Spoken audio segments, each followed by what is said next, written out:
Did you catch all of these vastly furtive details? Oh, you are going to love this. Welcome to Ms. Mojo, and today we're counting down our picks for the top 10 Easter eggs from Season 3 of a series of unfortunate events. Before we begin, we publish new content every day, so be sure to subscribe to our channel and ring the bell to get notified about our latest videos. For this list, we're looking at details in the final season of Netflix's A Series of Unfortunate Events that reference previous episodes, events or characters in the book series, or other pop culture phenomena. Since we have to get into the plot to discuss some of these Easter eggs, a spoiler alert is in effect. Hee-hee-hi-ho! Ah, yeah, pickle-ho! Why are you making those noises?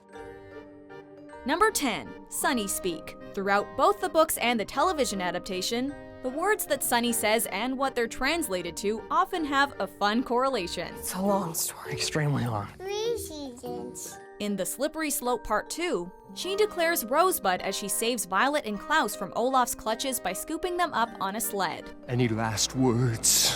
That's right. Rosebud. This is a clear reference to Citizen Kane, in which Charles Foster Kane's enigmatic final word Rosebud turns out to be his childhood sled.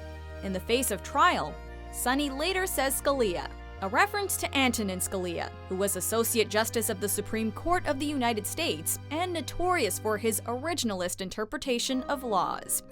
Well, the High Court ruled that we should interpret that expression literally, so everyone must cover their eyes before the trial starts. Stalia. What my sister means is the literal interpretation makes no sense. Number 9. Barry Sonnenfeld cameos. Without Barry Sonnenfeld, we likely wouldn't have this gloriously melancholy adaptation on our streaming services. Sonnenfeld was supposed to direct the 2004 film adaptation of the books, but left the project, and later became the co-developer for Netflix's version. He makes at least 3 cameos this season, as he appears as Mr. Poe's boss, Mr. Tamerlane, over the phone. The fire, you say? Later, he appears to be the model for the portrait of Captain Wittershins. Finally, he makes one final appearance in the end, as another portrait behind Lemony in the diner, where he's having a root beer float. You may have noticed in your life that it is easier to get used to happiness than despair. The 13th time you drink a root beer float, you may enjoy it less than the first time because you've become used to the taste of vanilla ice cream and root beer mixed together. Number 8. The Duchess of Winnipeg. I beg you turn this program off now. Imagine this story has a happy ending. You can pretend the woman at the door is the Duchess of Winnipeg and she's come to throw the Baudelaires a pony party at her chateau. When the first season debuted on Netflix, book fans were curious as to the identity of Jacqueline Sciesca, a VFD agent who watches over the Baudelaires, and a new addition to the series. Season 3 finally provided us with a hilariously surprising answer to her book identity, as a throwaway line from Mr. Poe indicates that she had become the Duchess of Winnipeg. My longtime secretary recently returned to Winnipeg. It seems that her mother passed away and now she's the Duchess or something. A character often mentioned, but never seen in the novels. Now, the Duchess of Winnipeg once stayed in this very room. Oh wait, no, it was this one. It's appropriate that this occurred in one of the Slippery Slope episodes, since the books also hint that one of the Snow Scouts on the mountain is related to the character. Number 7. The Quagmire's Pursuers. Jacqueline's identity wasn't the only first-season mystery solved by a single line this season. Peru. Like I said, south of Winnipeg.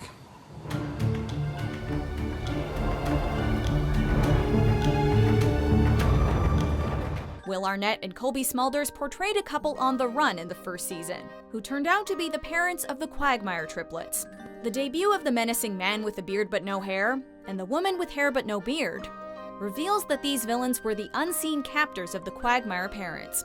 You lost those triplets. Twins, actually. After we went to all that trouble to restrain their parents in Peru. You heard about the Quagmires? Not wait for it about all your little mishaps, Olaf. It's a connection that makes a lot of sense, since the two seem to be in a leadership position on Count Olaf's side of the VFD schism, and it does a lot to bring the world of the series together.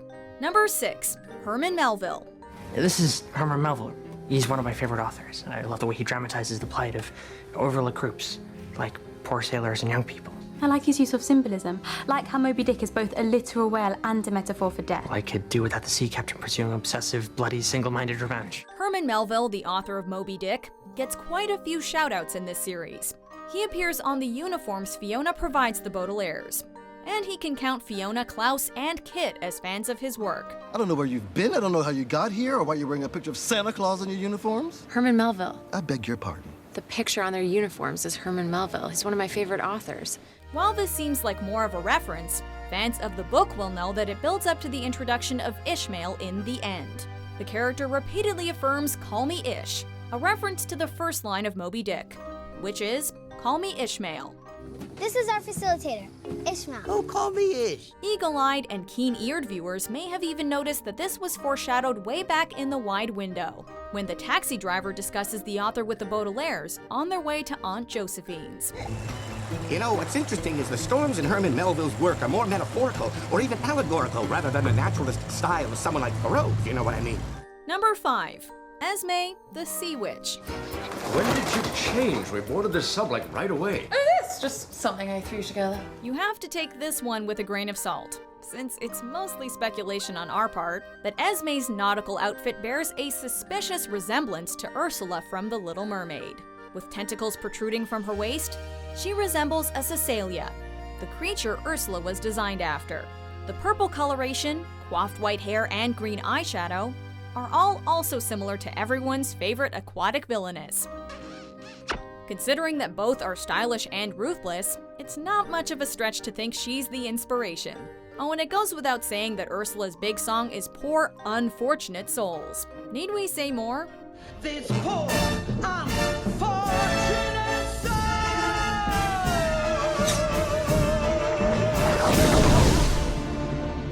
Number 4. Jerome and Bab's new partners. Netflix deserves credit for how much it diversified its cast for the adaptation, and it went even further with this scene in The Penultimate Peril. When Babs of the hostile hospital and Jerome of the ersatz elevator make their return, they both acknowledge that they're in same-sex relationships. He's busy at his lumber mill. Well, I have someone too. She also received a telegram, but she couldn't make it either. She's in prison for bank robbery. Jerome's new partner is clearly hinted to be Charles from The Miserable Mill, who was heavily hinted to be in a toxic relationship with Sir. Babs, meanwhile, is in a relationship with a woman who's in prison for bank robbery, almost definitely referring to Mrs. Bass from the Austere Academy. Number 3. The Bad Beginning callbacks. As the series comes to a close, this season features many callbacks to its very first episode. Lemonie's opening narration of the season premiere echoes his opening of the first episode. If you were interested in stories with happy endings, then you would be better off somewhere else. When the Baudelaires return to Briny Beach, Lemonie's outfit is the same as it was in the very first Briny Beach scene. The shot of Violet dropping the stone is also repeated, symbolizing their decision to break the cycle and growth from first hearing the news of their parents' deaths. That same stone is used by Carmelita Spatz to slingshot down a crow. Finally, in the end, Hello, hello, hello. Olaf greets Kit the same way he did the Baudelaires. Hello, hello, hello, children. He also parallels Violet's "What's that thing" line from the Briny Beach scene. Klaus, what's that thing Einstein said? In addition to being fun references, they all show how far the show has come. What's that thing your brother used to say? Number 2. Washed Up. If I were you, I would throw that useless thing away. But I won't force you. If you haven't noticed by now, the final season makes a lot of loving references to the seasons that came before it. When the Baudelaires discover the other side of Ishmael's Island, where the washed-up items are stored, it's a treasure hunt of Easter eggs from episodes past. These include the red herring statue from the ersatz elevator, submarine pieces from the Grim Grotto, a trash receptacle from the Carnivorous Carnival, a fuel dispenser from the hostile hospital, the Quagmire Parents' plane from the Wide Window, and the Crow Fountain from the Vile Village. Just to name a few. How many can you spot? Before we reveal our top pick, here are a few honorable mentions. I'd rather jump off a cliff.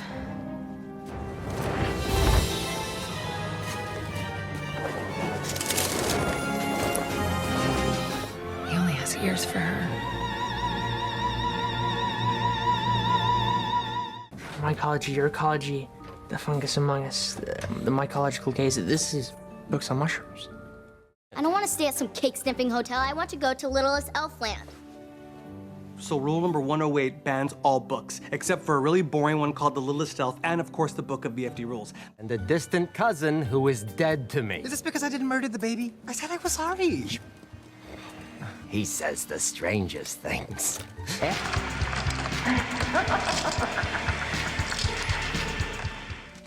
The 13th time you discover somebody is following you, your despair is much greater than the first time.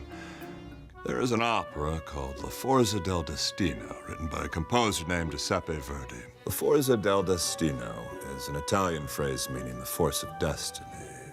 Number 1. The Garden of Proserpine. As the second episode of the season comes to a close, Lemony recites a stanza of a poem that applies quite specifically to the Baudelaire's current situation. That even the weariest river winds somewhere safe to sea. He hints that the poem was a favorite of either Beatrice or Kit, and it seems like just another literary reference. But it's much more than that. I know this because of a stanza in a long and complicated poem circled in an old book by a woman who was a fierce volunteer, a brave mother, and a loyal sibling. The poem The Garden of Proserpine, or Persephone as the Greeks called her, by Algernon Charles Swinburne, opens with this line, "Here where the world is quiet." Sound familiar? That's right. The line was slightly altered to become VFD's motto, "The world is quiet here." When you drive away in secret, you'll be a volunteer. So don't scream when we take you. The world is quiet here. Do you agree with our picks? Check out these other great clips from Ms. Mojo and be sure to subscribe and ring the bell to be notified about our latest videos.